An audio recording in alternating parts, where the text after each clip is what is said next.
Morning, all. It is 9:46, September the 11th, 2021. Well, 20 years ago, an event happened that some have actually dubbed this generation's Pearl Harbor.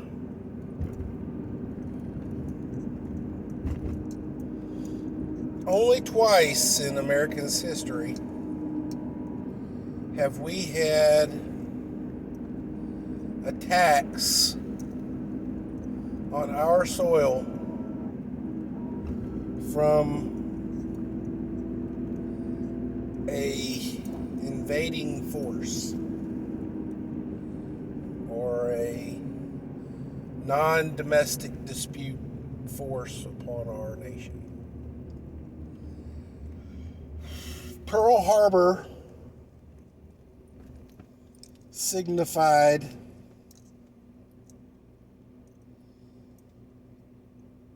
America's intro into World War II.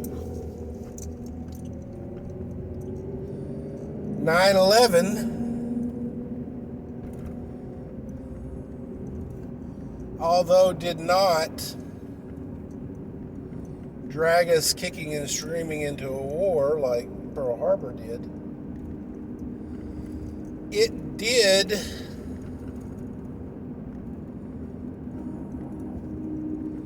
bring about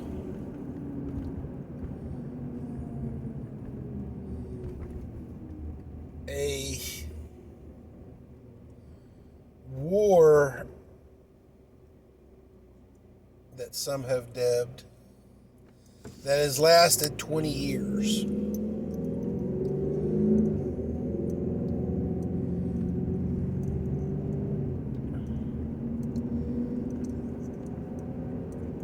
Ladies and gentlemen of the jury, no matter how you feel our exiting of this war was conducted, it's over.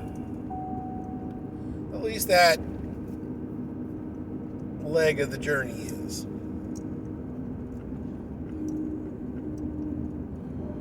But what we're going to talk about today is the 9/11 event, at least through my eyes.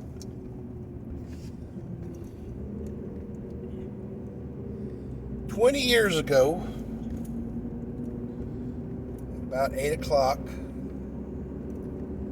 I was sitting in my company van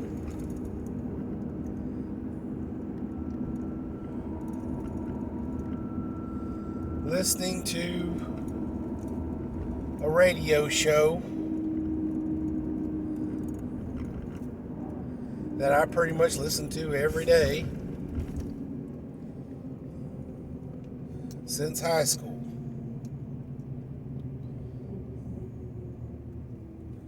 Just going to work, doing my thing.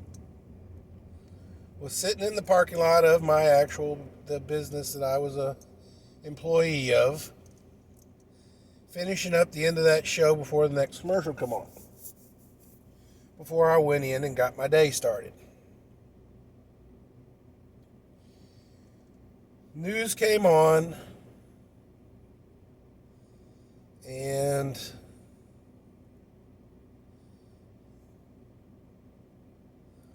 announced planes had hit the World Trade Center, and smoke was billowing and blah, blah, blah.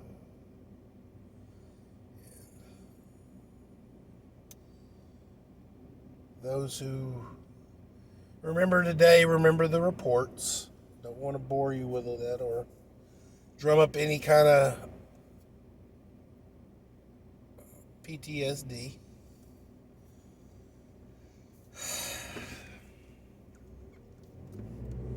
Shock and awe was throughout the nation. I mean, it spread like a tsunami. My wife was at the time working in a high-rise in downtown Houston. So I immediately called my wife. And we talked about it for a couple of minutes, and I wanted to know what her plan was. I mean, if planes were flying into high-rise buildings in New York, would they be flying elsewhere also? Or was it a specific target in New York? Well,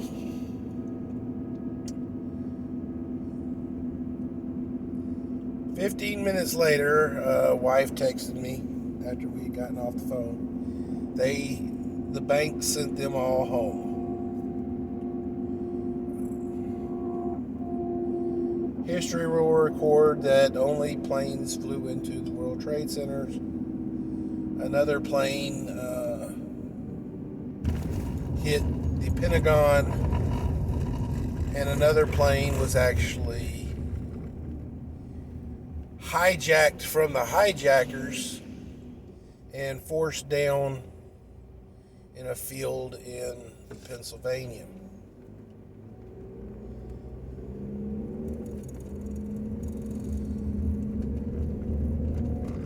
I went into my job and asked my bosses, I'm like, "Hey, y'all hear what's going on in New York? I mean, blah, blah, blah, blah, blah, blah, blah."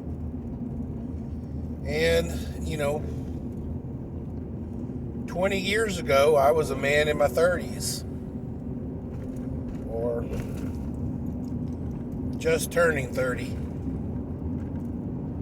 And I asked, I'm like, "Hey, are we going to work today? I mean, this is some crazy stuff happening there." My boss laid some logic on me that really just resonated with me. And that logic was, did this attack directly affect you? Have family in those buildings? No, I did not have family in those buildings. I said, "Well, then you're going to work."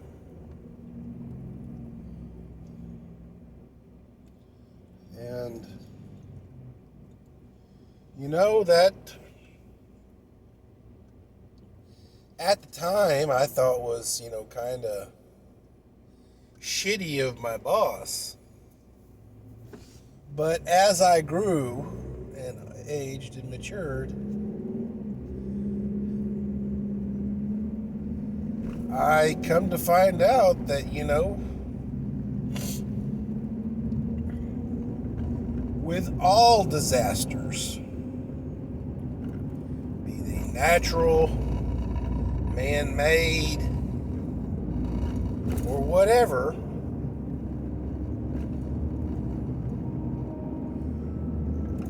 those that it does not affect personally need to roll with the punches.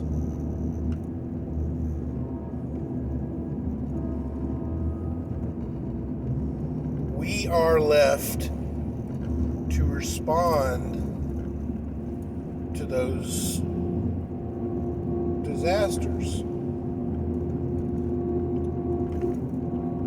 Had a plane actually hit downtown Houston, I don't know what would have happened. I mean, I really don't. I mean, would my boss have sent me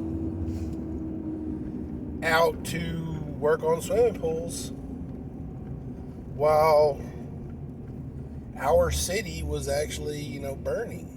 Don't know. Probably a pretty good question. And a pretty good question for me, myself, and I would have been, had the planes hit downtown Houston, and myself personally having had a wife in downtown Houston, even if it didn't hit Chase Tower, would I have continued to go to work? I would have probably told my boss, fuck you, and left to go, see about my wife.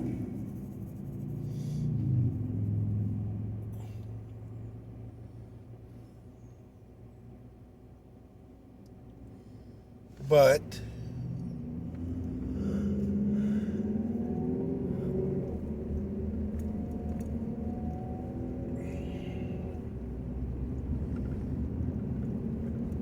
we can also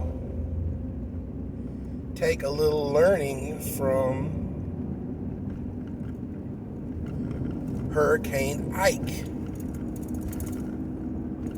We learned in Hurricane Ike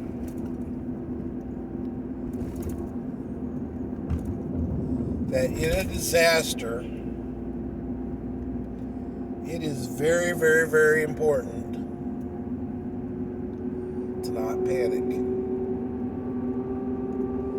Do not rush out and rush into a situation.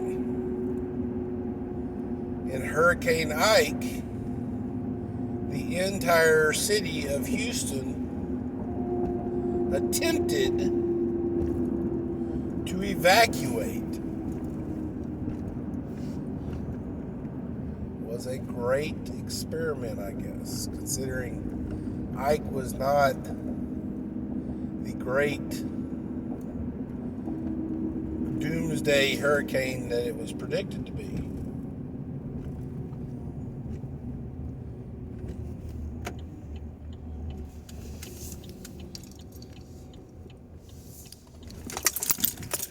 What would have been important is that as Houstonians, had a plane hit a Houston tower, to not clog up the arteries of the streets, to allow for emergency vehicles to get in and subsequently emergency vehicles to get out.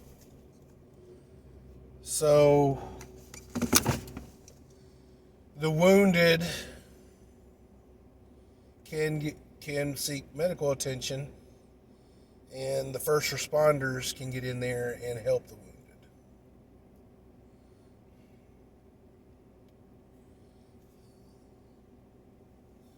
But this, of course, probably would not have been the thing. I mean, people would have knee-jerked. Streets would have been clogged. People would have been freaking, and people would have been trying to get into town to, get to their loved ones. And people would have been trying to get out of town to escape the destruction.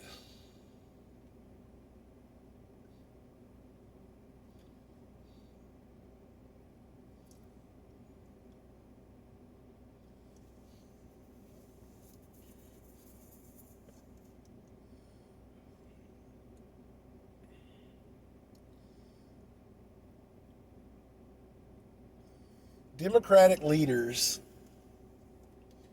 have stated, never let a crisis go to waste.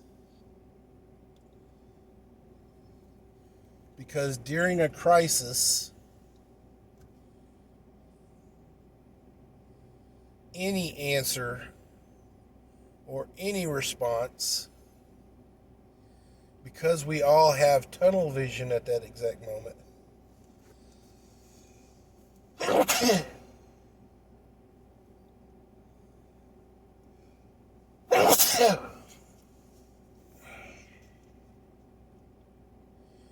like sheep or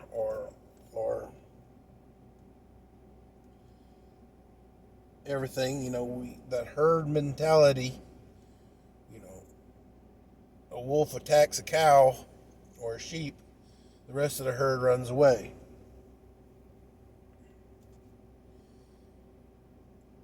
Any decision by any person of authority, no matter how insane the decision might be, will not be researched. It will not be thought of. It will not be second guessed. It will be say, okay, whatever, just do it.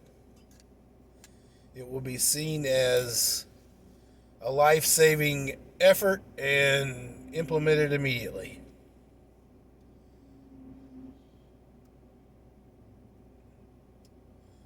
Such was the Patriot Act, guys, which basically eliminated the Fourth Amendment to the Constitution.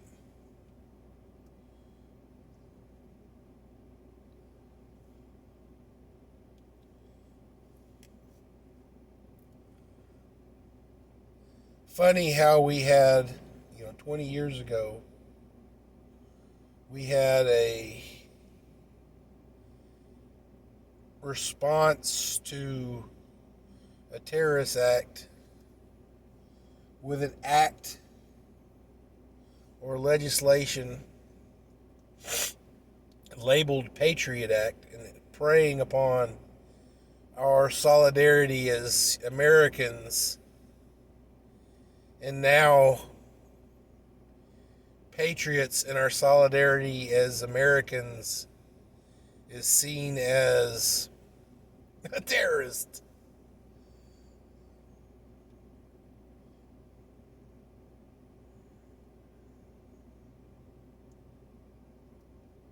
It's pretty crazy how the pendulum swings.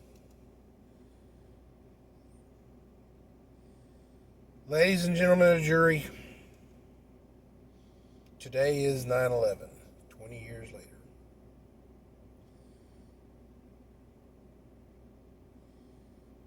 Turn off the TV. Turn off the world.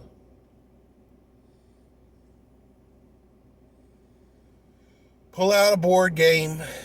Pop some popcorn. Turn on a Disney movie.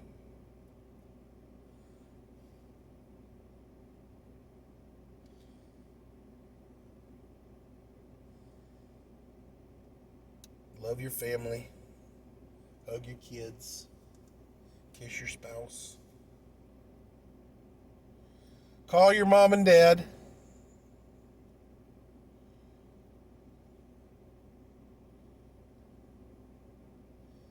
Let Monday come, but keep Monday away.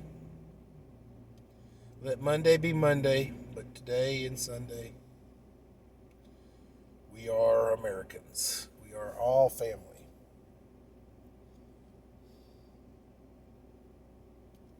Stay frosty, my friends.